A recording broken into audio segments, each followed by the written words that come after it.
So, the Yankees' potential trade target has officially requested a trade, and today is International Signings Day. Let's get into it.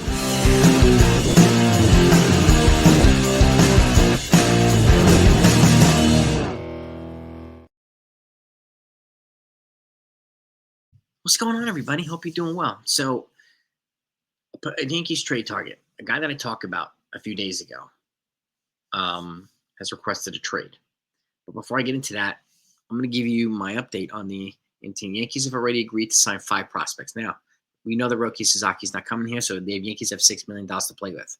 I'm going to profile these guys once the list is more comprehensive. But right now, looks like Manny Cedeno, shortstop from the Dominican Republic, Ruben Castillo, outfielder from the Dominican Republic, Isaiah Castillo, outfielder Dominican Republic, Edison Charles, outfielder Dominican Republic, and Carlos Bello, shortstop from Dominican Republic. 5 Dominican players right now, 3 outfielders and 2 shortstop that the Yankees have agreed to sign internationally. So that list is going to continue to grow.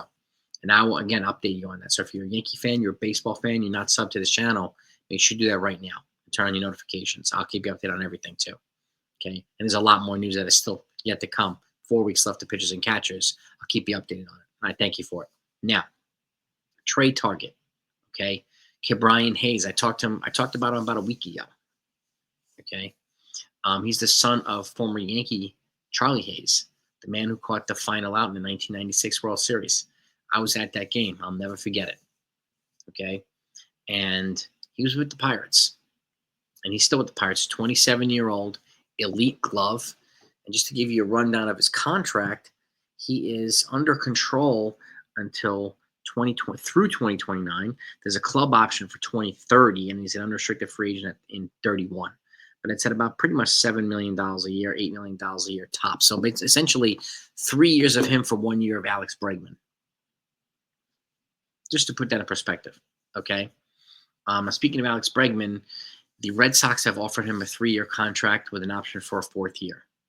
He's looking for 5 years. So my guess is if the Red Sox are willing to go 4 guaranteed, he might go to the Red Sox. But stay tuned. I'll keep you updated on that too. There's still a lot of players that haven't signed yet. So it's going to be busy the next couple weeks, especially today with International Signing Day. I expect this list to get longer too. But now, let's pull up at Brian Hayes' stats here. Why don't I talk about him? Okay? Look at his stats. Okay? Last couple years, pretty solid on with the doubles. Not flashy with the home runs. He had 15 last year. Not a ton of steals, but he hit some triples. But he had a precipitous drop off this past year. And one of the reasons why is because their old hitting coach. Now, they've since hired a new hitting coach, Matt Haig. If you look at the offense across the board from the Pirates, quite a few of them had a precipitous drop in offense last year. And I think a lot of it has to do with the old hitting coach. They just weren't gelling or whatever it might be. Okay? But if you look at him here, he's got some power. He's got some contact. You know, he was also a 4-WAR player in 22 and 23. People who like WAR, right? There's that 4-WAR player for 2 consecutive years. Last year was 0.8, so it was a big difference last year. And again, across the board with a lot of the Pirates players. But again, just to give you perspective on his stats. But I want to highlight him because I want to highlight another player too, Didi Gregorius, who had stats similar to Brian Hayes before he was traded here. Okay, and the Yankees kind of resurrected his career, and he was fantastic here for 5 years. It took him a little while to get adjusted, right? Because he was replacing Derek Jeter, but he was fantastic. And the Yankees are a great place to resurrect somebody's career, just like the Dodgers are. Right? They're pretty much resurrected Teoscar Hernandez and quite a few other players. So, and again, while the Dodgers are kind of following the old Yankees blueprint, signing a lot of guys and bringing a lot of guys, and that's a big complaint. But I have a bigger complaint about teams like the Pirates, who, they had Rowdy Tellez last year. He was 4 at-bats away from a $200K bonus, and they cut him before he can get his bonus. Like, that's messed up. Okay, I'm not going to fault teams like the Dodgers and the Yankees for spending on their product.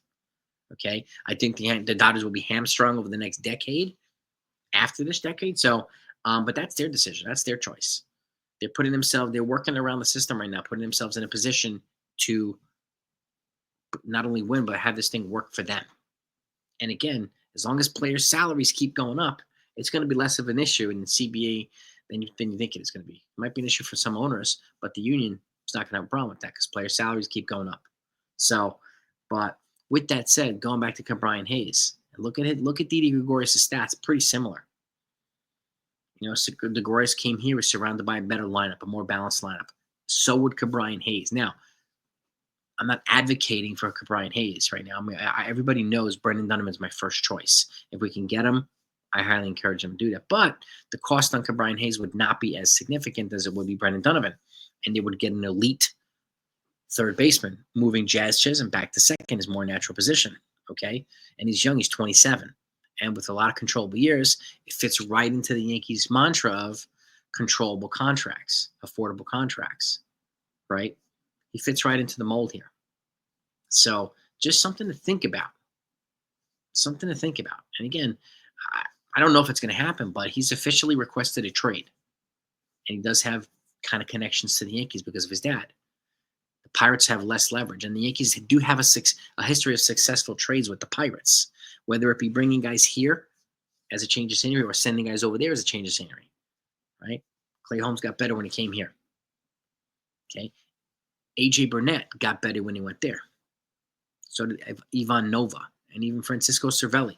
He was blocked this year, and he was blocked by catchers over here anyway. So sent him to the Pirates. He was pretty good. He got a starting job opportunity. He was pretty darn good. So they have a successful history of trades, recent too. So, and the fact that he's asked for a trade, I would invite Brian Cashman and the Yankees to at the very least look into it. And again, I think with him being surrounded by a better lineup, he'd have James Rosen to work with here. And I know Matt Haig is the new hitting coach over there. Okay, good luck to him. But the fact that he's requested a trade and the report came out this morning on it. Okay, so I'm looking for more corroboration on it, but he's asking for a trade, then the Yankees should at the very least call, right? Because they're not going to pay $25 million a year for Alex Bregman. They're not going to trade half the team for Carlos Correa, half the farm for Carlos Correa. It's not going to happen, right? So it is what it is. And if you look at the guys that are available, there's not many. Most of them are available in trades. So, and again, this one, it's open. He's openly asked for one. He's the only guy I know right now that's openly asked to be traded. Now, he didn't ask to be traded to the Yankees, but he has to be traded. And the fact of the matter is the Yankees are looking for another infield bat. He's not a lefty, but I do think he'll be better if he came here. And they're looking to improve their defense, right? He does just that. He's an elite glove. Imagine him at third, Jazz at second, where he's a plus defender, Volpe at first, and Goldschmidt at Volpe at short, Goldschmidt at first. You have all the makings of an elite defensive infield. Run prevention is going to be a big thing. When you have pitchers like Max Fried, who induces a lot of ground balls, what a better thing to have than elite defense in the infield. So something to keep. This guy, I would keep our eyes out on for.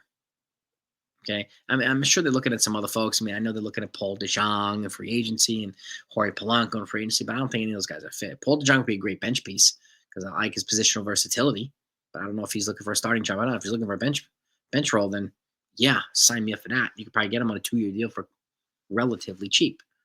You could essentially get, Brian Hayes and Paul DeJong for half the price or a third of a price of Carlos Correa, half the price of an Alex Bregman, right? So you got one starter and a bench player. Just a thought. That's the way I think about it. Okay. And who would you trade for? Well, I mean, if you look at the Pirates' top prospects, there's a lot of pitching, there's a lot of position players, but I would still give them some position players, maybe an outfielder or an infielder to replace him, right? I wouldn't. This is where a player like Oswald Peraza can get an opportunity, right? Because I don't think his opportunity is going to come here. It's a shame. I think his opportunity is past. So he might be a guy to get over there. And I don't think Marcus Stroman is going to be a fit. But I would try to use Marcus Stroman in a separate trade to try to get a lefty reliever. Like to the Marlins for somebody like Andrew Nardi, like to the Cardinals. But I don't think the Cardinals are going to do it because they're looking to cut payroll. The Marlins they're going to get dinged for not spending. Okay, the A's could be a candidate as well. I know there's talk about the Yankees signing David Robertson recently, but he's a righty. I think the Yankees need a lefty. The Yankees need a lefty for the bullpen. They don't have any. And one of these days, maybe they'll bring back Tim Hill. But you give me your thoughts about this. He's officially requested a trade. Do you think he would be better if he came here? Because I do think the Yankees could help resurrect his career, just like they did with Didi Gregorius. I know the expectations were high because he was replacing Derek Jeter. But with that said, we are looking actively for another bat and another infielder. Okay, he provides them with both on an affordable contract for several years. So he could be a fit. Not a sexy name, no. But that's the way I'm looking at it too. He could be somebody who can come here and get better. He's a high character guy too. He's a good fit. Okay, and he's just a good young player. And I think he'd be in a better surrounding, better environment, and a better offense and a better team around him. I think the Yankees can get more out of it. And I think James Rosen would do a good job with him, because Rosen has a different job this year. He's going to be handling a completely different offense this year. But this guy brings some speed and athleticism and some defense here too. So if that's the Yankees' goal this year, in order to be different from when they were last year, this guy's a good fit. So give me your thoughts, gang, and I'll keep you updated on all the international signings. Right now, it looks like the Yankees put 5 on the board. Expect more. I'll keep you updated. Have a good day. Over now.